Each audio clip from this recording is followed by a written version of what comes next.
Los saludamos, hermanos, en este segundo día de Semana Santa para gozarnos en la presencia del Señor a través del culto a su nombre. Vengamos a Él dispuestos a adorarlo. Dice el Salmo 117, alabad a Jehová, naciones todas, pueblos todos, alabadle, porque han engrandecido sobre nosotros su misericordia, y la fidelidad de Jehová es para siempre. Aleluya. Escuchemos el preludio.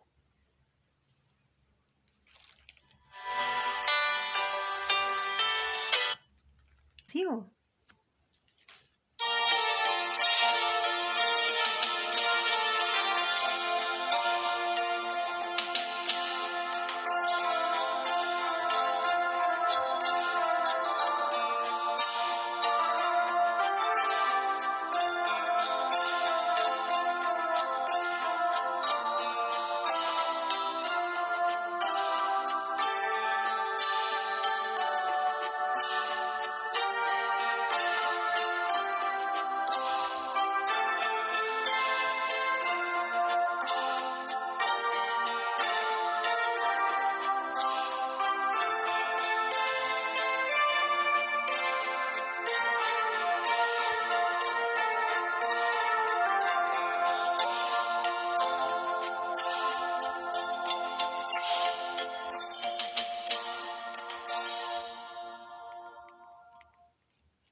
Cantemos el himno número 76, a Dios adorad.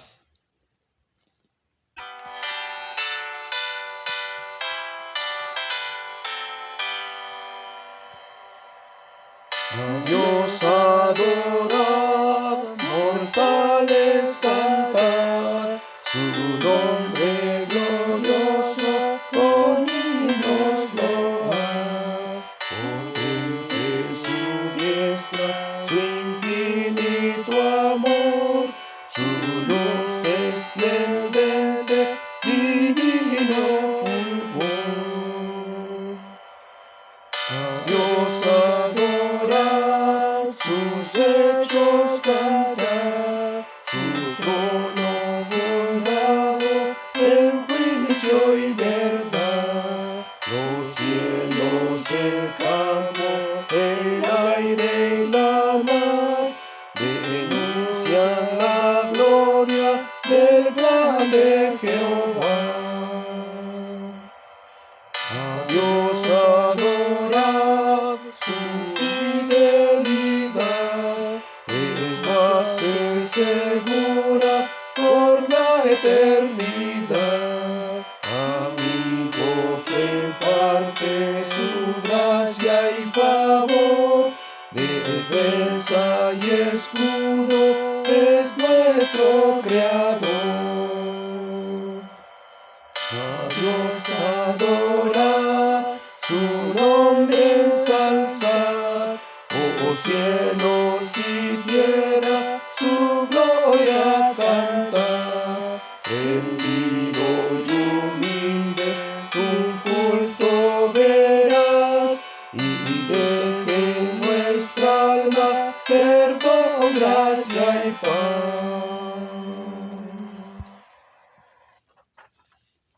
Dios y Padre eterno, te agradecemos por darnos la oportunidad de estar en comunión contigo. Como iglesia nos acercamos con el propósito de reconocerte como nuestro Creador, sustentador, Salvador, y de ofrecerte nuestra alabanza con himnos en actitud reverente. También, oh Dios Todopoderoso, tú que eres rico en misericordia para con todos los que te invocan, escúchanos, pues venimos con humildad para confesarte nuestros pecados e implorarte tu perdón.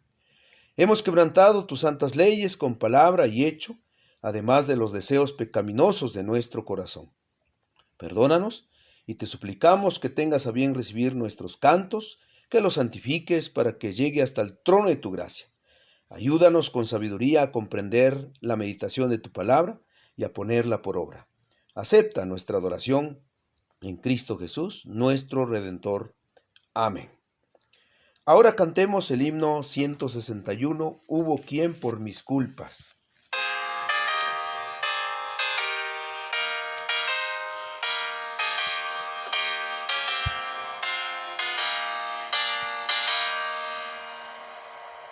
Hubo quien por mis culpas muriera en la cruz, aunque indigno y vil como soy.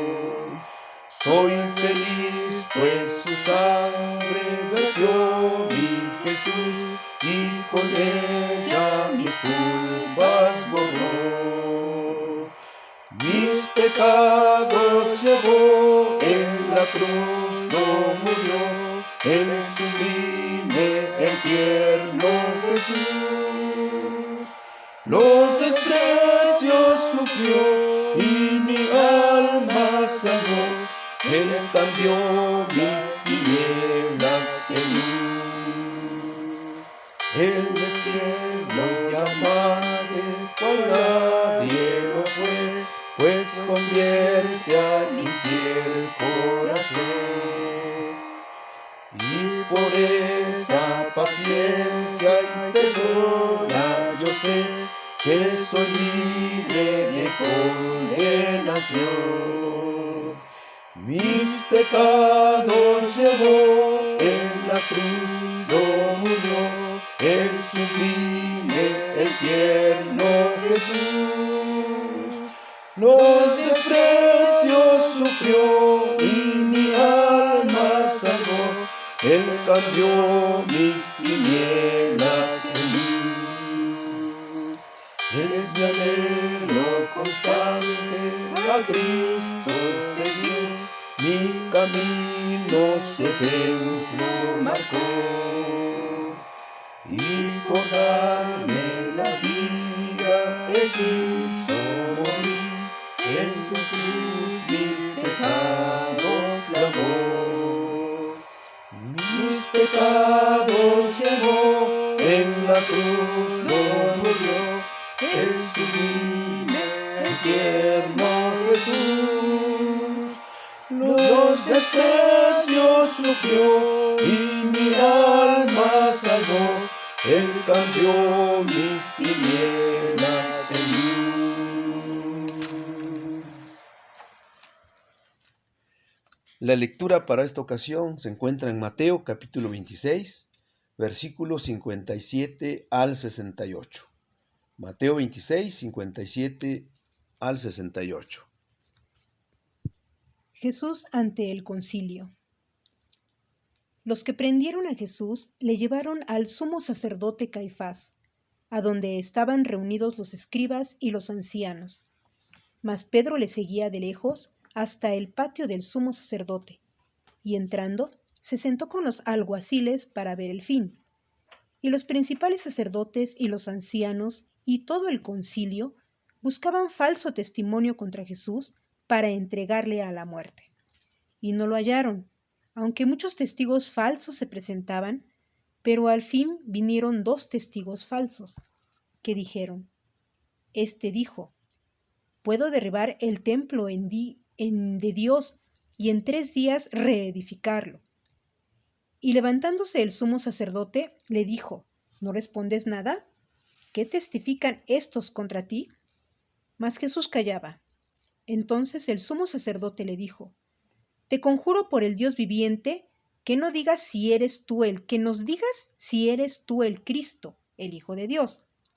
Jesús le dijo: Tú lo has dicho, y además os digo, que desde ahora veréis al Hijo del Hombre sentado a la diestra del poder de Dios, y viniendo en las nubes del cielo.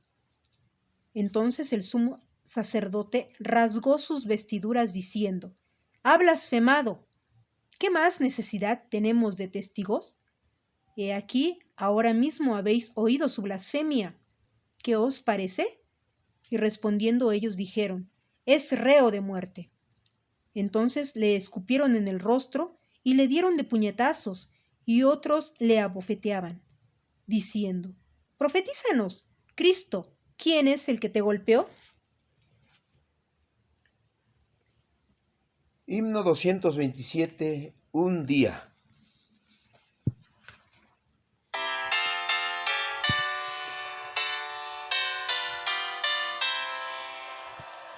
Un día que el cielo sus glorias cantaba, un día que el mal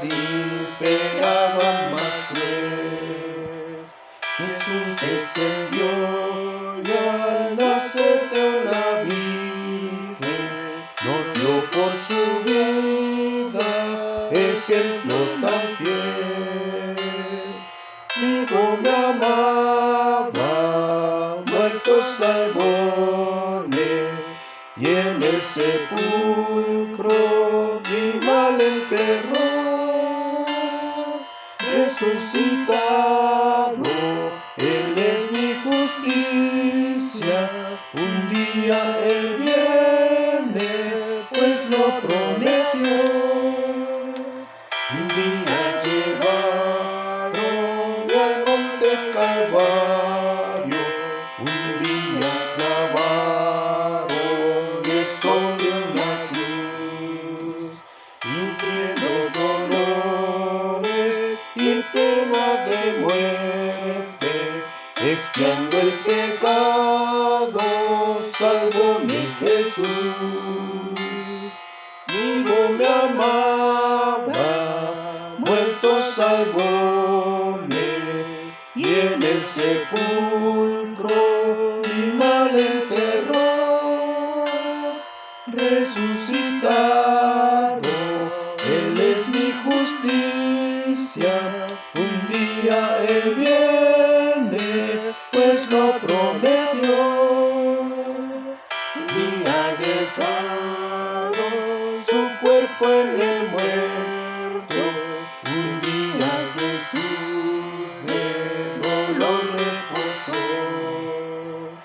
Velaban los ángeles sobre el sepulcro, de quien por nosotros su vida entregó. Vivo me amaba, muerto salvóme, y en el sepulcro mi mal enterró. Resucitado, Él es mi justicia, un día Él viene, pues lo prometió. Un día la tumba ocultarle no pudo, un día el ángel la piedra quitó. Habiendo Jesús a la muerte vencido, a estar con su Padre a su trono ascendió. Vivo me amaba, muerto salvóme, y en el sepulcro mi mal enterró. Resucitado, Él es mi justicia, un día Él viene, pues lo prometió. Un día otra vez viene con voz de arcángel, un día en su gloria el Señor brillará. Oh día admirable, que unido su pueblo, no ores a Cristo, por siempre dará. Vivo me amaba, muerto salvóme, y en el sepulcro mi mal enterró. Resucitado, Él es mi justicia, un día Él viene, pues lo prometió.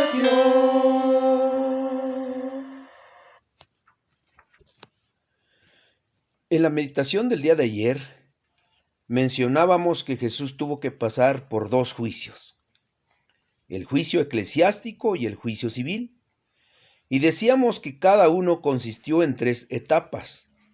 Las 3 etapas del juicio eclesiástico fueron la audiencia preliminar ante Anás, según Juan 18, versículos 19 al 24, el juicio ante el Sanedrín ante Caifás, los escribas y ancianos, Mateo 26, 57, y el juicio ante este mismo cuerpo un poco después del amanecer, según Mateo 27:1. Las tres etapas en el juicio por las autoridades civiles fueron: el juicio ante Pilato, el juicio ante Herodes, que relata solamente Lucas 23:6-12, y otra vez ante Pilato para dar la sentencia. Después de ser prendido en Getsemaní, Jesús fue llevado a Anás para ser remitido a la casa de Caifás, donde el Supremo Concilio estaba reunido. Cabe decir que el concilio tenía sus reuniones ordinarias cerca del templo, pero esta vez estaban en la casa del sumo sacerdote. Este concilio estaba constituido por tres grupos de hombres: los ancianos de la sinagoga de Jerusalén, los escribas o maestros de la ley que eran estudiosos de las escrituras, y los sacerdotes, esto es, los miembros de las familias sacerdotales más importantes. El Sanedrín o concilio estaba compuesto por 71 miembros que decidían las cuestiones religiosas y civiles, con funciones legislativas, judiciales y ejecutivas. Se llamaba también así un tribunal menor de 23 miembros. A su vez, estos grupos estaban divididos en dos partidos: los saduceos y los fariseos. Los saduceos creyeron que podían saber todas las cosas por sí mismos, sin depender de la revelación divina. Los fariseos opinaban que ellos podían ganarse su propia salvación, que no necesitaban el don de Dios. No importa cuántas diferencias hayan tenido entre ellos, ahora estaban unidos en su fiera oposición contra Jesús. Todos le rechazaron porque él afirmó ser el Cristo, en quien Dios había revelado su gracia. No obstante, al principio no querían ni tampoco se atrevían a hacerle la pregunta crucial. Era como si todavía retrocedieran con la idea de rechazar la gracia de Dios tan abiertamente. Por tanto, evadieron la pregunta, trayendo todo tipo de testigos falsos para ver si así podrían encontrar alguna base para condenarle. El método no les dio resultado porque la ley requería por lo menos 2 testigos que estuvieran de acuerdo. Eso fue terrible, pero por naturaleza todos hacemos lo mismo. Primero esquivamos la pregunta principal con todo tipo de excusas, pero al final, querámoslo o no, tendremos que encontrarnos con Cristo cara a cara. Es entonces que viene el momento de decisión. Hoy nos toca ver el juicio de Caifás, el sumo sacerdote en compañía del concilio. Juicios contra Jesús, el juicio de Caifás. Y primeramente vamos a mencionar las circunstancias del juicio, conforme a los versículos 57 al 61, pero también tomando un tanto el contexto anterior. Dice la Biblia: los que prendieron a Jesús le llevaron al sumo sacerdote Caifás, a donde estaban reunidos los escribas y los ancianos. Mas Pedro le seguía de lejos hasta el patio del sumo sacerdote, y entrando se sentó con los alguaciles para ver el fin. Y los principales sacerdotes y los ancianos y todo el concilio buscaban falso testimonio contra Jesús para entregarle a la muerte. Y no lo hallaron, aunque muchos testigos falsos se presentaban, pero al fin vinieron 2 testigos falsos, que dijeron: este dijo, puedo derribar el templo de Dios y en 3 días reedificarlo. Luego de la cena pascual en el aposento alto, el Señor se dirigió con sus discípulos al huerto de Getsemaní, a donde llegaron quizás cerca de las 10 de la noche, donde estuvo orando. Judas llegó con la turba alrededor de las 12 de la medianoche. Los soldados arrestaron y ataron a Jesús, y por el Evangelio de Juan lo llevaron primero a la residencia del sumo sacerdote, un pequeño palacio en el que residían Anás y Caifás, seguramente en 2 lugares diferentes. Y una vez que estuvo en la casa de Anás, lo llevaron a Caifás, que se dice comenzó su cargo desde el año 18 a 36 después de Cristo, posiblemente después de la 1 de la mañana, y fue allí donde comenzó el juicio. Alguien describe a Caifás como el rudo y astuto manipulador, un oportunista que no conocía el significado de la lealtad o de la justicia, lo que él codiciaba ardientemente con propósitos egoístas. Lo hacía parecer como si fuera algo necesario para el bienestar de la nación. Delante de este hombre compareció Jesús para ser juzgado con la agravante de que él, como el resto del Sanedrín, ya habían determinado condenar a muerte a Jesús, según entendemos el versículo 59. Así que este juicio no era otra cosa, sino el intento de legitimar lo que ya habían decidido. Volviendo al juicio, Jesús quizá estuvo delante de Caifás entre la 1 y 3 de la mañana, atado como un criminal para ser juzgado por un grupo de hombres corruptos que en su mayoría le aborrecían intensamente. El Creador y Salvador se dejó colocar en esta situación tan humillante por amor a todos los que vino a salvar, el juez del universo en la corte de los hombres, a merced de sus enemigos en total debilidad. La primera parte del juicio era presentar a los testigos que sustentaban el caso. Pero conseguirlos no era una tarea fácil, porque la entrevista era uno por uno y tenían que coincidir para tener validez. Si había contradicción, la ley demandaba en Deuteronomio 19, 16 al 19, que no solo el reo de inmediato debía ser absuelto, sino que se le tenía que hacer lo mismo al testigo lo que pensaba se hiciera al acusado. Era entonces un juicio de muerte. Así que los miembros del Sanedrín tuvieron que moverse apresuradamente a esa hora para conseguir a testigos que estuvieran dispuestos a testificar en contra de Jesús, y quizá tenían que pagarles como a Judas. Por eso dicen los versículos 59 y 60, y los principales sacerdotes y los ancianos y todo el concilio buscaban falso testimonio contra Jesús para entregarle a la muerte. Y no lo hallaron, aunque muchos testigos falsos se presentaban, pero al fin vinieron 2 testigos falsos. Era imposible encontrar un testimonio verídico en contra del maestro. Y finalmente aparecieron 2 testigos, que posiblemente eran del mismo concilio, porque dice Marcos capítulo 14, versículo 57, entonces levantándose unos, dieron falso testimonio contra él, levantándose. Es que estaban allí. Y Mateo 26, 61 escribe que dijeron, este dijo, puedo derribar el templo de Dios y en 3 días reedificarlo. Una acusación muy seria, porque presentaban a Jesús como un terrorista que estaba dispuesto a destruir el edificio más sagrado de Israel, donde estaba el arca del pacto, el altar del sacrificio para perdón de los pecados, donde Dios se manifestaba de una forma especial. Y además dice tener el poder de levantarlo en 3 días, como si Jesús fuera un mago.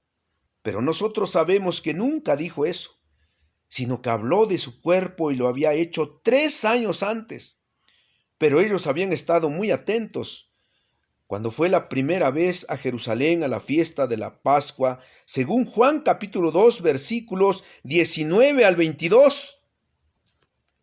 Voy a leer desde el versículo 18. Dice Juan capítulo 2, 18, y los judíos respondieron y le dijeron, ¿qué señal nos muestras ya que haces esto? Respondió Jesús y les dijo, destruid este templo y en 3 días lo levantaré. Dijeron luego los judíos, en 46 años fue edificado este templo y tú en 3 días lo levantarás. Mas él hablaba del templo de su cuerpo. Por tanto, cuando resucitó de entre los muertos, sus discípulos se acordaron que había dicho esto y creyeron la escritura y la palabra que Jesús había dicho. Allí Jesús lo dijo porque los judíos le pedían una señal que diera evidencias de las cosas que hacía. La señal era su resurrección. Y Marcos en su capítulo 14, versículo 59 agrega, pero ni aún así concordaban en el testimonio. Así que la situación se hacía difícil para los miembros del Sanedrín porque tenían que llevar a Jesús ante Pilato para que fuera ratificada la sentencia. Único que tenía derecho de ejecutar una sentencia. En segundo lugar, vemos el desafío para que Jesús se incriminara a sí mismo. Versículos 62 y 63. Y levantándose el sumo sacerdote le dijo: ¿No respondes nada? ¿Qué testifican estos contra ti? Mas Jesús callaba.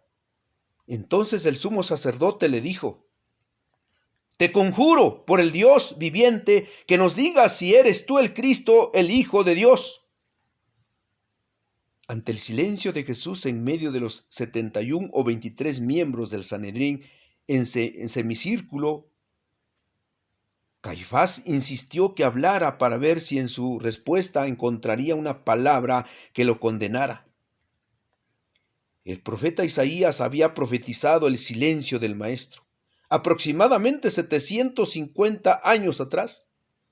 Angustiado él y afligido no abrió su boca, como cordero fue llevado al matadero y como oveja delante de sus trasquiladores, enmudeció y no abrió su boca. Isaías 53:7.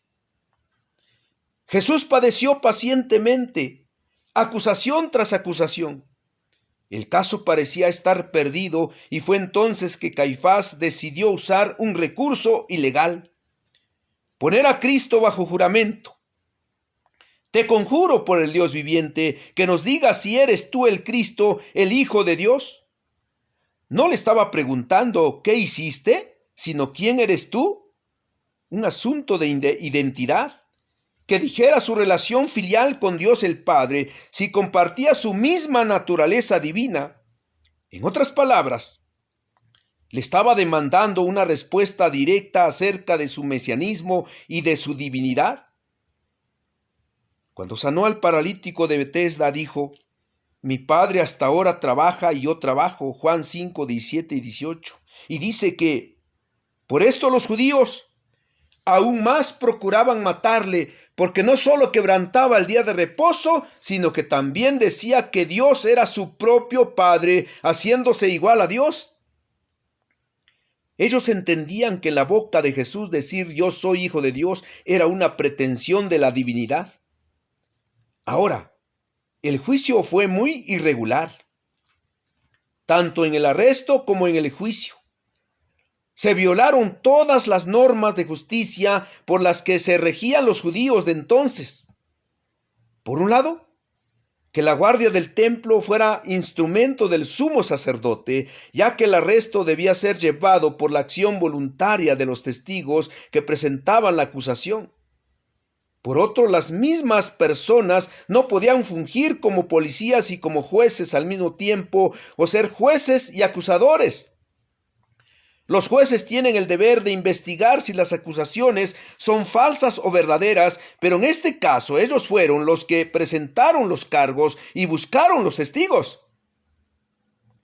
Tampoco era legal llevar a cabo un juicio como este en un lugar privado y durante la noche.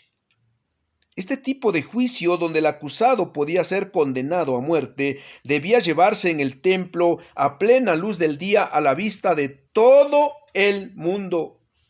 Y cuando se llegaba a un veredicto, debía esperarse 24 horas antes de ejecutarlo para que el Sanedrín ratificara la sentencia. Con Jesús fue en pocas horas. Otra cosa, ningún acusado podía ser forzado a incriminarse a sí mismo, como lo hacía Caifás con Jesús. Hoy mismo nadie es condenado basándose en sus propias palabras. Así que era completamente ilegal que el sumo sacerdote cuestionara directamente a Jesús con sus palabras. Incluso el haberlo puesto bajo juramento era en sí mismo un reconocimiento de que las acusaciones que se habían hecho contra él no eran válidas. El mismo hecho de que Caifás recurriera a las palabras de Jesús era un reconocimiento de que los testimonios eran falsos. Sin embargo, a pesar de las irregularidades en el proceso, según la ley judía, cuando un acusado era puesto bajo juramento, estaba obligado a responder, así que Jesús tenía que romper su silencio. Por eso vemos aquí enseguida la respuesta inequívoca o inerrante de Jesús. Versículo 64. Jesús le dijo: tú lo has dicho. Y además os digo que desde ahora veréis al Hijo del Hombre sentado a la diestra del poder de Dios y viniendo en las nubes del cielo. Marcos escribe: y Jesús le dijo: yo soy. Caifás, ¿pides una respuesta directa? Sí, yo soy el Mesías. Yo soy aquel que anunciaron los profetas del Antiguo Testamento que habría de venir para establecer el reino de Dios en la tierra. Yo soy aquel que posee una relación filial con el Padre que ningún otro. Jesús sabía que su respuesta era suficiente para condenarlo a muerte, pero añadió su majestad como Hijo de Dios. Los miembros del Sanedrín conocían las escrituras del Antiguo Testamento. Ellos sabían que Jesús estaba citando el Salmo 110, versículo 1. Jehová dijo a mi Señor: siéntate a mi diestra, hasta que ponga a tus enemigos por estrado de tus pies. En Daniel capítulo 7 aparece un personaje a quien se le llama el Hijo del Hombre, viniendo en las nubes del cielo. Y dice que a él le fue dado dominio, gloria y reino para que todos los pueblos, naciones y lenguas le sirvieran. Su dominio es dominio eterno que nunca pasará, y su reino uno que no será destruido. Hoy estoy delante de ti, Caifás, para ser juzgado, pero llegará el día en que tú estarás en mi lugar para ser juzgado. Porque las nubes que citó eran la manifestación de la gloria de Dios. Así que me verás en toda mi gloria, en toda mi majestad, como el gran soberano de la tierra, a quien darás cuentas. El acusado se convirtió en acusador. Y cuando Caifás escuchó las palabras de Jesús, en lugar de llenarse de terror y de caer delante de sus pies, como muchos necesitados lo habían hecho, pidiendo perdón por sus pecados, se sintió perversamente aliviado porque por fin había obtenido lo que tanto había luchado, una sólida evidencia de la culpabilidad en contra de Jesús.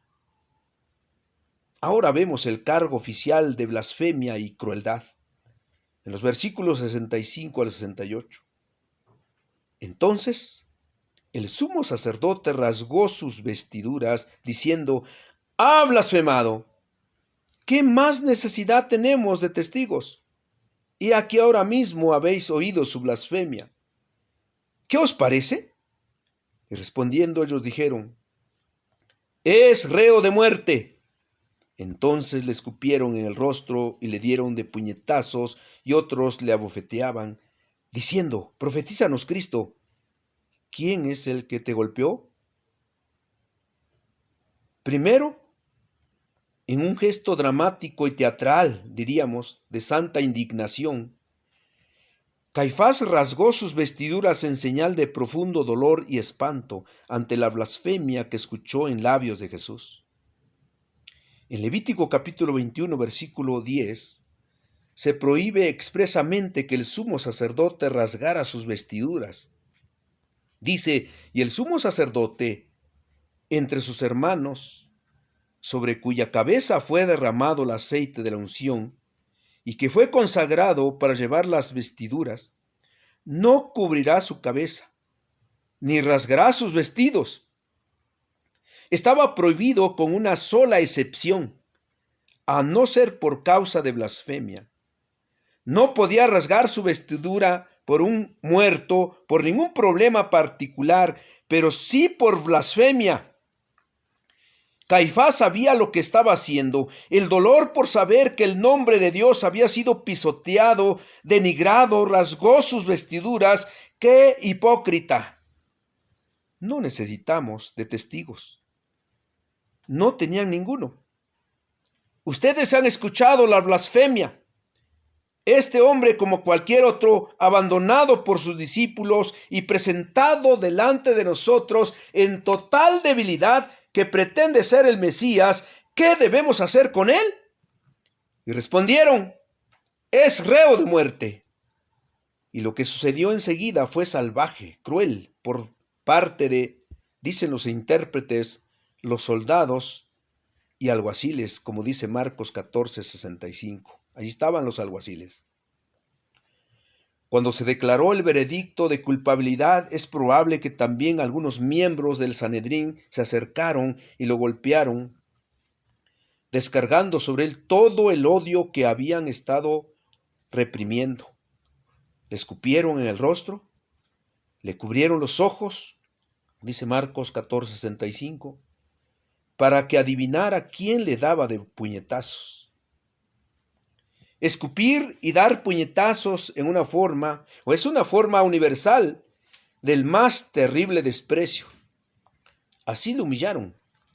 Isaías 50, versículo 6 dice: di mi cuerpo a los heridores y mis mejillas a los que me mesaban la barba. No escondí mi rostro de injurias y de esputos, es decir, flemas, para que no se oiga tan feo. Estos detalles confirman la doctrina de la depravación total de la raza humana, porque es una radiografía de la realidad del pecado.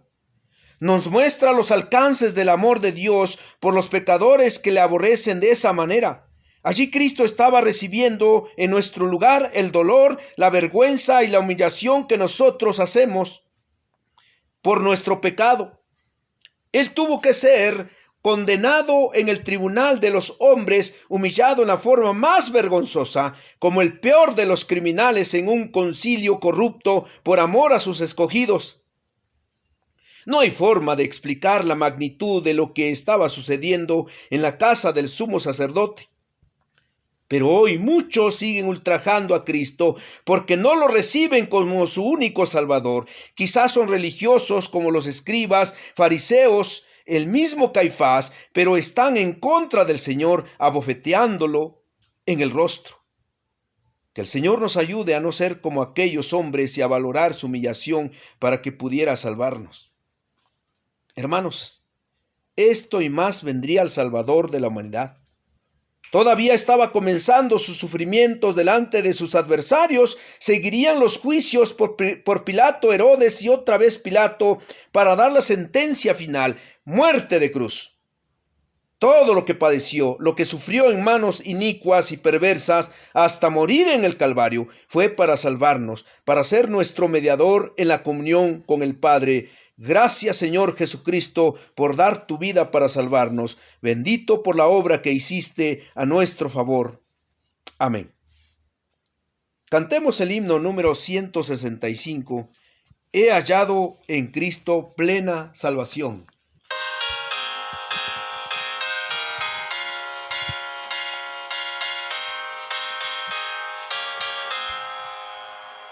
He hallado en Cristo plena salvación, por la sangre que el justo vertió. Toda mancha borra de mi corazón, y descanso feliz en su amor. Ya con sangre lavó mis pecados el buen Salvador, y mis culpas el dulce Jesús llevó. Oh, cuán grande e inmenso es su amor. Ya del mundo olvido toda la aflicción, porque Cristo mi deuda pagó. Ya soporto firme toda tentación, porque Cristo la fuerza me dio. Ya con sangre lavó mis pecados pecados el buen Salvador, y mis culpas el dulce Jesús llevó. Oh, cuán grande e inmenso es su amor. Vestiduras blancas me dará Jesús cuando venga este mundo a juzgar. Viviré a su lado en la mansión de luz, donde hay dichas y encantos sin par.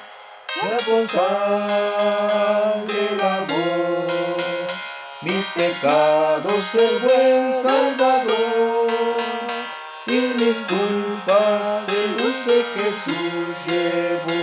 Oh, cuán grande e inmenso es su amor.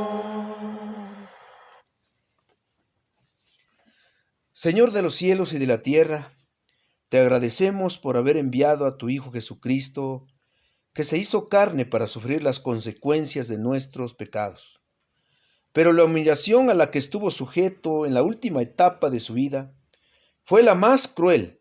Juzgado por hombres pecadores, religiosos y autoridades civiles, sufrió el escarnio, la burla, flagelado y sentenciado a muerte, todo conforme a los designios eternos, dar su vida por nosotros. Dirígenos, oh Padre, para seguir escuchando tu palabra a través de los relatos que dan cuenta al clímax del ministerio de tu Hijo. Permítenos como iglesia estar en comunión contigo, valorar todo lo que hizo para salvarnos de la condenación eterna. Ayúdanos también a dar testimonio con nuestras acciones y palabras, la obra que realizó para redimirnos. El evangelio completo de Jesucristo, predicar tu gran amor. Dirígenos con tu Espíritu Santo para hacer luz en medio de las tinieblas. Tu paz y gozo inunden nuestros corazones. La gracia del Señor Jesucristo sea con todos ustedes. Amén. Que pasen buenas noches, hermanos. Mañana el culto presencial en la iglesia a las 7 de la noche para seguir meditando los juicios contra Jesús. El juicio de Herodes. El jueves, a la misma hora, el juicio de Pilato con la Santa Cena y participación del coro Voces de Alabanza. El viernes a las 3 de la tarde, con las 7 palabras que Cristo pronunció en la cruz del Calvario. Bendiciones del Señor.